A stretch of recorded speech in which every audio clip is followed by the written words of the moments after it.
Hello and welcome to lovely Site B on a actually almost nice day. Still a little more muggy than I like, but it's not that bad.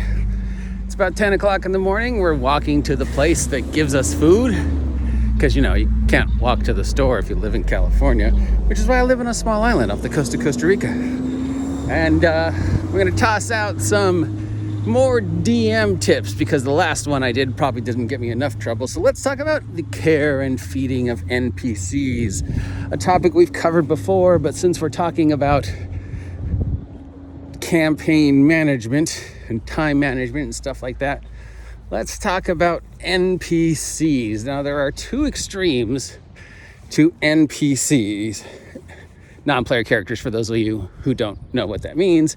The player characters are the 4, 6, 8 people who are playing, and the non-player characters are everybody else in the world. So there's two extremes. We want to avoid those extremes. The two extremes are, one, the NPC the player characters fall in love with. This is called the cute and fuzzy issue. Now, this could be a human NPC, it could be an animal NPC, it could be just anything, but for some reason, the player characters have fallen in love with this NPC. It happened to me, if you remember the story of Young Keg. If we don't, we can always tell the Young Story Keg again. And they spend a lot of time and energy and magic items to spoil this NPC. Now, there's no rhyme or reason to why player characters might fall in love with an NPC. It's definitely never planned. If you want to include a DM NPC, usually 9 out of 10 times that's the one they ignore or get angry at. But if you just have Young Keg, random Taylor, who they just happen to walk into to ask questions and you had nothing invested in, that's the one they're going to fall in love with. And that's the one they're going to give money to and invest time in. They might even drag them off on the adventure with. You want to avoid that extreme. I mean, the Young Keg story is hilarious, and it ended up being a major key point in the campaign that I ran, but mostly you want to avoid that extreme. The other extreme, of course, is the NPC that the player characters get kill, or the village worth of NPCs that the player characters just kill off. Good morning. Good morning. Good morning. Now, there's no rhyme or reason as to why players suddenly decide to go murder hobo and kill all your villagers. They could just be that they're jerks. It could be that there's something the NPCs did that upset them. You never know what triggers it. It could be that, oh man, I need 10 more experience points. If I kill this NPC, I'll get the 10 more experience points. I hate that. The village is always safe. The NPC should always be safe. And the blatant murder of NPCs for absolutely no reason, I don't understand it. I don't like it. It upsets me. It's like, dude, are you fucking evil? Why are you killing this guy? What did he do to you? If you remember my story about the adventure I was running when I was doing my high-level 5e game, and there was an NPC that was trying to sell them a horse, and it was like, he was like just doing his job. It was like, hey, you want to buy a horse? And for no reason, the player character just killed the guy, an 8th level character. And I'm like, the guy's got like 5 hit points. You just killed him, dude. Why? And then they get upset because the rest of the village is like, why did you kill the horse seller? And his excuse was, well, he was annoying me. And I was like, dude, do you fucking shoot everybody in real life who annoys you? So that's the other extreme. And that's the other one you want to avoid. So when it comes to the care feeding of NPCs, you want to go for the happy middle. You want the Goldilocks NPC. Not too lovable, not too hateable, just sort of in between. Interesting enough that the player characters know that this is somebody we can interact with, but innocuous or boring enough that once they walk away from the NPC, they're kind of just forgettable, Now, the first way to do this is, of course, to keep emphasizing that the village is safe, the village is a no-kill zone, killing these NPCs won't get you anything, they don't have anything you want, It is not worth your time or effort to kill them or rob them. Anything you need will be better supplied to you by the adventure than killing the NPCs. You know, you don't want them to have a reason to murder the NPCs, and you don't want them to have a reason to fall in love with the NPCs. So you got to make the NPCs sort of just, again, Goldilocks, just kind of in the middle, sort of kind of innocuous. The blacksmith is there, the blacksmith does his job, he's worth interacting with for 2, 5, 10 minutes, but he's not worth killing, and he's not worth investing a lot of time in. He's sort of just forgettable, you know? He's got an interesting enough personality to be a diverse individual in the village, but not so interesting that they want to kill him or fall in love with him. Again, just sort of make him innocuous, kind of forgettable, you know? Don't give them outrageous names like Gil Gorlarp. You know, your NPCs are Steve, and Susan, and Caroline, and Michael. They're just people. And as long as they're in the village, they're safe. Okay, and the village is always safe. That's one you have to keep reinforcing. The village is safe. Nothing's going to happen into the village or to the village unless, of course, it's part of the plot. And there's nothing really worth it in the village. I mean, you know, robbing the store won't get you anything special. Killing the blacksmith in the hopes he's hiding behind a magic item won't. You know, just there's nothing really worth that energy in the town. The town is just there to facilitate basic needs, give you a place to rest, resupply, get information, and then move on. So that's, you just gotta keep reinforcing town safe, nothing worth stealing, nothing worth killing. NPCs aren't really that interesting. Taking them with you isn't really going to help you.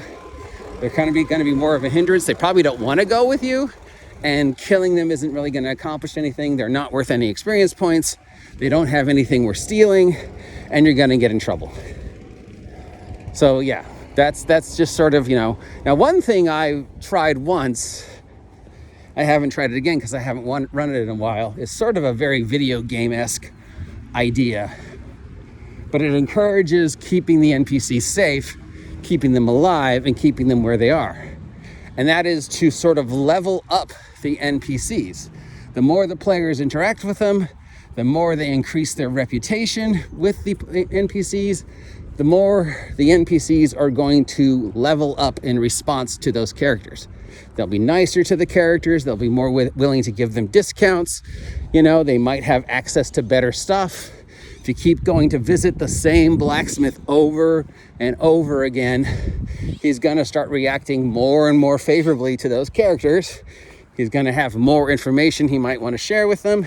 He's going to have more equipment he might want to give them. He might even be like, oh, hey, I came across this magic item because now you've leveled me up to a second level. You know, so reputation, I think, is important.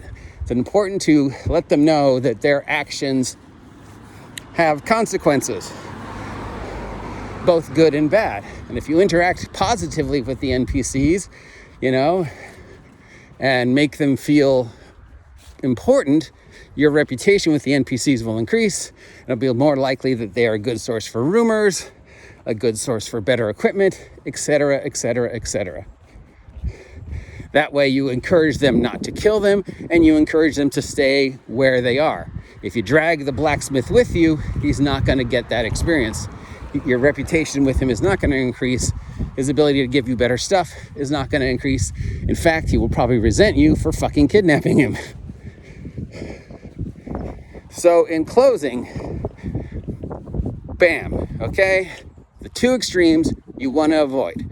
You want to avoid the NPC that's so intriguing that they become obsessed with that individual.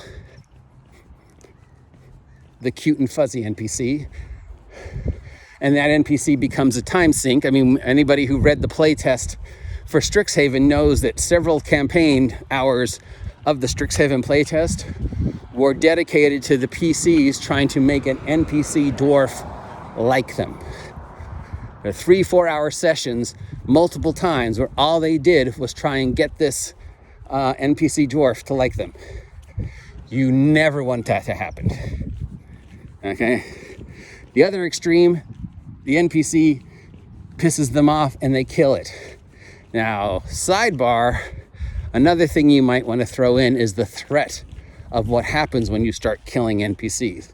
The idea that there are individuals who are more powerful than you out there, and if you start just murdering entire villages, you're going to attract their attention, because you're going to get a reputation of being just a party of murder hobos, and the king is going to go, oh well, these guys are causing more harm than they are doing good, go kill them. And next thing you know, 10 15th level paladins show up armed with holy avengers and like laying the smack down on you. So yeah, but you don't want to make them so interesting, and you don't want to make them targets for killing. You want to make them innocuous. You want to make them interesting enough that they stand out, but not so interesting that they become a major plot point. They're fascinating, and then they're forgettable. You know there's a blacksmith in town. You know the blacksmith can resupply and fix stuff. You know that he might be interesting to talk to for 5 minutes and whatever, but he's not so interesting that you want to spend an entire 3-hour session on him, and he's not so interesting that for some reason you want to kill him. Those are the extremes you want to avoid, and the best way to do it, again, is just sort of make the NPCs innocuous, interchangeable, kind of just fire and forget. Once that 5-10 minute interaction with the NPC is over, move on. Don't waste time. They're not interesting enough to waste time on. They don't have anything really worth your time. It's not worth your time to interact with them for long periods. It's not worth your time to rob them. It's not worth your time to kill them. It's not worth your time to be angry with them. It's not worth your time to fall in love with them.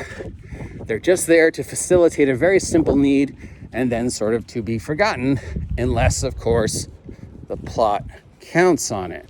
I mean, everything I just said sort of goes out the window if part of the adventure you're running involves the village getting attacked or somebody getting murdered or something happening. Then it's just, everything I just said goes out the window.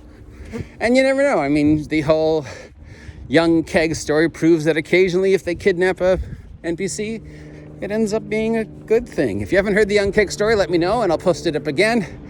Till then, I am the OG GM. If you appreciate this content, let me know. If you don't appreciate this content, let me know what you'd like to see changed. If you haven't subscribed yet, please subscribe. Check out my merch on Teespring. I've got a new shirt up. Yeah, support me, subscribe, share, like, blah, blah, blah, and keep those NPCs alive. See ya.